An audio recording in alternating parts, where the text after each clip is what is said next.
तो जय हिंद दोस्तों, आज हम सीखेंगे क्लास 10th का फिजिक्स, जिसमें हम पढ़ने वाले हैं निकट दृष्टि दोष के बारे में, जो कि 100% इम्पॉर्टेंट है बोर्ड एग्जाम के नज़रिए से, क्लास 10th हो या 12th हो, ठीक है ना।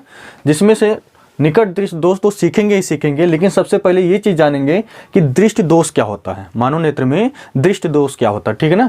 तो इसका डिफिनीशन यहाँ पे लिख रखा है कि मानव नेत्र में स्पष्ट दृष्टि दूरी कम या अधिक हो जाने पर उसकी आंखों में दोष उत्पन्न हो जाता है, और जिसके कारण हमें वस्तु स्पष्ट नहीं दिखाई देता है।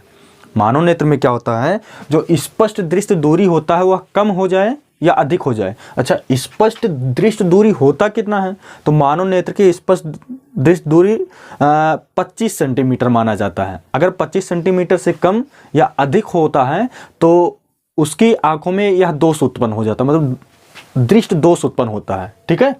और जिसके कारण अगर यह दोष कम या अधिक होता है तो दृष्टि दोष उत्पन्न होता है, जिसके कारण वस्तु क्या होता है, हमें धुंधला दिखाई देने लगता है। और यह दृष्टि दोष क्या होता है, निम्नलिखित प्रकार के होते हैं, जिसमें से पहला आता है निकट दृष्टि दोष, दूर दृष्टि दोष, जरा दृष्टि दोष, आबिंदुकता और वर्णांधता के बारे में हमें अध्ययन करना रहेगा। लेकिन हमारा मेन टॉपिक आज का रहेगा निकट दृष्टि दोष के बारे में जानने के लिए कि निकट दृष्टि दोष होता क्या है, इसके कारण क्या होते हैं, और फिर इसका निवारण कैसे किया जाए कि अगर कोई व्यक्ति निकट दृष्टि दोष से ग्रसित है तो उसको कैसे ठीक किया जाए, ठीक है ना। तो चलिए देख रहे हैं निकट दृष्टि दोष क्या होता है। निकट दृष्टि दोष में जब कोई व्यक्ति ग्रसित होता है निकट दृष्टि दोष से, तो उससे नज़दीक की वस्तुएं या निकट की वस्तुएं स्पष्ट दिखाई देती हैं, लेकिन एक सीमित दूरी के बाद दूर की वस्तुएं उसे धुंधला दिखाई देने लगती हैं। तो हम कहते हैं कि उस व्यक्ति को क्या हो गया भैया, निकट दृष्टि दोष हो गया है। और एक चीज़ और बता दें, निकट दृष्टि दोष को एक अन्य नाम से, यानी मानव विज्ञान या चिकित्सा विज्ञान की भाषा में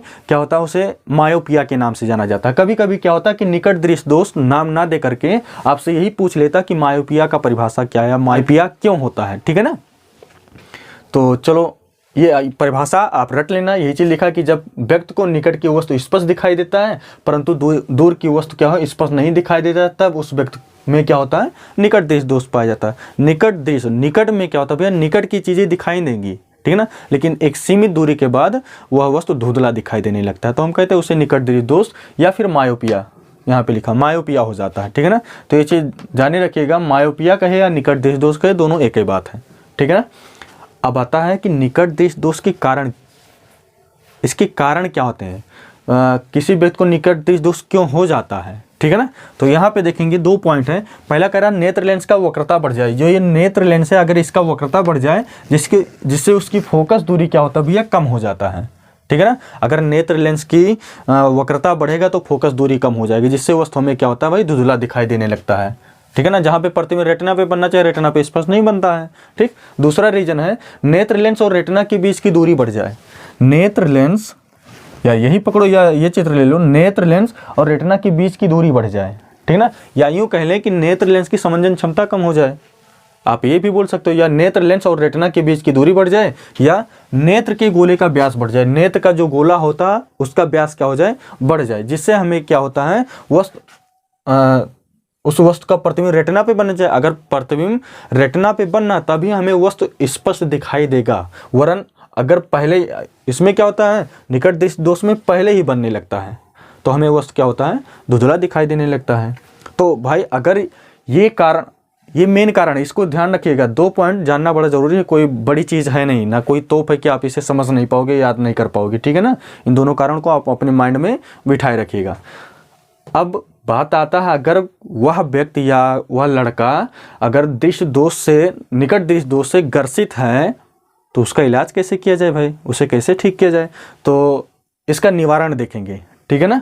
तो निवारण में क्या होता है, अगर कोई निकट दृष्टि दोष से व्यक्ति ग्रसित होता है तो उसके निवारण के लिए या वह दोष दूर करने के लिए हम उचित फोकस दूरी का अवतल लेंस का प्रयोग करते हैं। यहाँ पे आप देखोगे ये आपका निकट दृष्टि दोष का निवारण वाला चित्र है। इसमें जो लेंस लगा उसके बाद एक अवतल लेंस लगाया गया है। तो अनंत से जो प्रकाश की किरणें आती है लेंस से टकराने के पश्चात क्या होता है, डायरेक्टली सीधा क्या होता है, रेटिना पे जा करके बनता है। और कोई भी वस्तु अगर रेटिना पे उसका प्रतिबिंब बन रहा है तो भाई वहाँ पे स्पष्ट दिखाई देगा। तो यह आभास कराता है कि अनंत बिंदु से प्रकाश की किरणें ना करके उसका दूरबिंदु यानी यहाँ से प्रकाश की किरणें आ रही हैं, जिसका प्रतिबिंब कहाँ पे बन रहा है, रेटिना पे बन रहा है।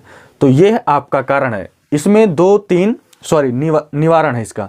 2-3 चीज़ें ऐसे हैं जिसको आपको 1 नंबर के लिए भी तैयार रखना है, ठीक है ना। हाँ, जैसे निकट दृष्टि दोष, भाई मायोपिया दोनों एक ही चीज़ है, इसमें कन्फ्यूजन ना हो। दूसरा चीज़, निकट दृष्टि दोष किस उम्र के लोगों को होता है, तो भाई 10 से 16 वर्ष की उम्र के बच्चों को होता है, ठीक है ना। और ये 25 सेंटीमीटर से कम दूरी, जैसे सामान्य मनुष्य का जो स्पष्ट दृष्टि की न्यूनतम दूरी होता है या जो दूरी होता है कितना होता है भैया, 25 सेंटीमीटर होता है। तो जब कोई व्यक्ति निकट दृष्टि दोष से ग्रसित होता है तो वह 25 सेंटीमीटर से अगर कुछ कम है तो भी उसे मतलब दिखाई देगा। वैसे स्पष्ट दृष्टि की न्यूनतम दूरी, जिसे कोई बीमारी नहीं है, 25 सेंटीमीटर पे रख करके देखे तो स्पष्ट दिखाई देगा। लेकिन अगर यह ग्रसित है निकट दृष्टि दोष से तो थोड़ा कम भी रहेगा ना तो भी चलेगा, देख सकता है। लेकिन अगर उससे अधिक हो गया तो भाई धुंधला दिखाई देगा, ठीक है ना। तो निकट दृष्टि दोष आपको हर हाल में माइंड में बिठा लेना है, कोई बड़ी चीज़ है नहीं। उम्मीद करता हूँ समझ में आया होगा, ठीक है ना। अगर समझ में आ रहा है तो अगर आप इस चैनल पे नए हैं तो ज़्यादा से ज़्यादा वीडियो शेयर करिए ताकि आपके ज़रिए और किसी का भला हो सके, ठीक है ना। धन्यवाद।